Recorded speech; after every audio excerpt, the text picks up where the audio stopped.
Thank you very much, fellow Kenyans. I'm Babu Owino, Member of Parliament for Embakasi East constituency.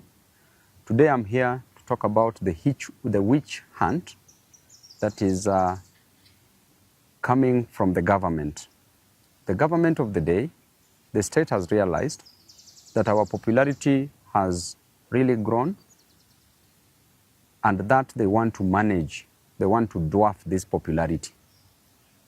They have approached Babu Owino on several occasions so that Babu can work with government, but Babu has refused and has said clearly that he wants to work for Kenyans, and that if the government was offering services to citizens, the services that were promised during the campaign periods, if they were working, if the cost of living was reduced, if taxes were reduced, if there were jobs for Kenyan citizens, if the health sector was working, if education sector was working, then Babu Owino would not have any business opposing the government. But why do we oppose the government? Why do we keep checks and balances on the government? It's because the government has not shown any effort to solve these issues of concern that I am raising. And therefore, because of that reason, there is a meeting that was held last week, a meeting that involved serious stakeholders in this country, and they were asking how Babu Owino can be put down, how Babu Owino can be managed. Some proposed that Babu Owino should be approached, bought, bribed, so that he can support the government. Some came with an idea that Babu Owino should be dealt with perpendicularly, that they should send the Ethics and Anti-Corruption Commission to our offices to come and besmirch the good name of Babu Owino. And therefore, I was reliably informed, information from very serious sources, that this week EACC was to come visit us at our offices in Donholm, Greenspan Mall, second floor. If not this week, then next week they are to come, or any other time that they will deem fit. And the intention is very clear, that we need to put Babu down. We need to tell the public that there are corruption allegations in Embakasi East office. And I want to tell you clearly that the Auditor General produced a report for all the constituencies, the 290 constituencies in this country.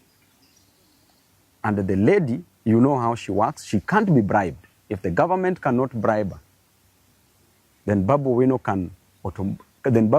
automatically cannot bribe this lady, and she's been doing a great job. And the report was clear, and I want to read to Kenyans this report from the Auditor General. I want to go to the conclusion because this is a public document. Report on lawfulness and effectiveness in use of public resources.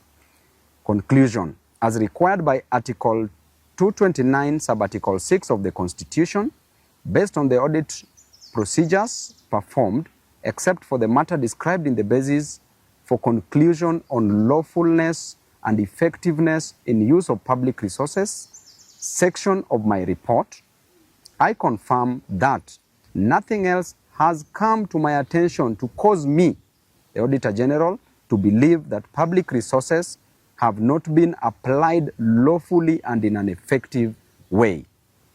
If this report came from the Auditor General and it is a public document, then why does the government want to use EACC to come and intimidate Babu Owino? I want to tell the EACC that you are an independent body. Do not get involved in this politics. And by the way, the office is very open. Anytime you want to know about any project in Embakasi's constituency, we have done all the projects that we advertised in Embakasi's constituency. And there is a clear procedure on how the tenders are awarded in any public office. All the procedures as confirmed by the funds manager, as confirmed that all the procedures were followed. There is no any conflict of interest. None of my companies has been awarded any job in Embakasi's constituency. None of my friends' companies has been awarded in Embakasi East constituency because there's a laid down procedure on procurement process. And in the procurement process, in that committee, there's a person that comes from the public works. Public works is an appendage of the national government. There's a person that comes, there's a procurement officer that comes from Nyayo House under the Ministry of Interior. That is Office of the President directly. Who determines who is to be given what? And in this country, if you are in opposition, there's nothing you can influence, even if you wanted to influence. And therefore, if the government wants to come for me, I want to tell you that you've come for me severally.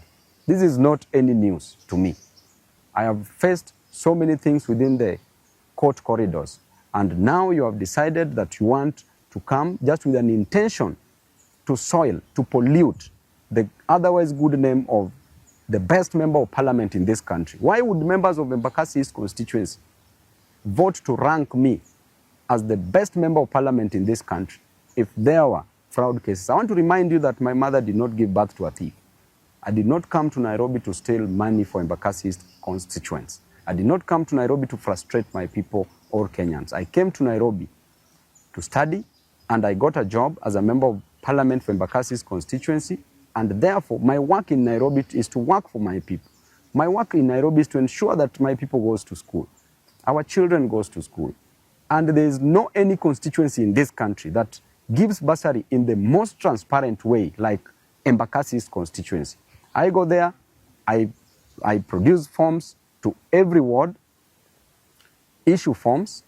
This other one, 2024, 2025, we had 25,000 applicants. I went back with checks, issued checks to some of the constituents. The ones who are remaining, I promised that I will not go back to issue forms until I go back with the checks. That tells you clearly I got there at 8 a.m. in the morning during the issuance of bursary checks. I do them personally on the pitch, on the field. So there is nothing.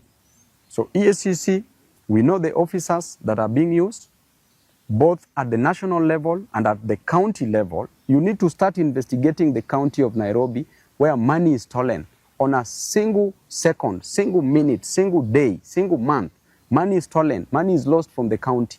Do not come to disturb people in Embakasi East constituency. And if you want to come, go and check all the projects. Look at the Donholm Secondary School.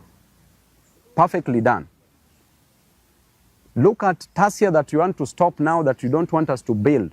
Tasia Primary School. It has not even been awarded. The tender was just put up the other day, was advertised the other day. It has not been awarded. And now we are being informed that you want to stop the construction of that school. Why would you do that? Why are you an enemy of progress as a government? We were elected to work, and I was elected by my people to work, and I have an independent mind to work. I will not suspend my brains to support any other person, no matter how much you coerce me. It doesn't matter. There are people that you can coerce, there are people that you can put pressure on, but you can never put pressure on me. I know where I'm going, and I will reach there no matter what. It doesn't matter. And I want to tell you, the EACC, keep off this war. This is not your war. Don't be used, don't be misused, don't be abused into doing things that is not within your mandate. Right now, why don't you go and consult with the Auditor General on this report? Why do you want to come and intimidate people in Embakasi East constituency? And after all, the much you can do is just to take somebody to court. What else can you do? So mwachane na upuzi na ujinga mingi watu wa EACC. Thank you.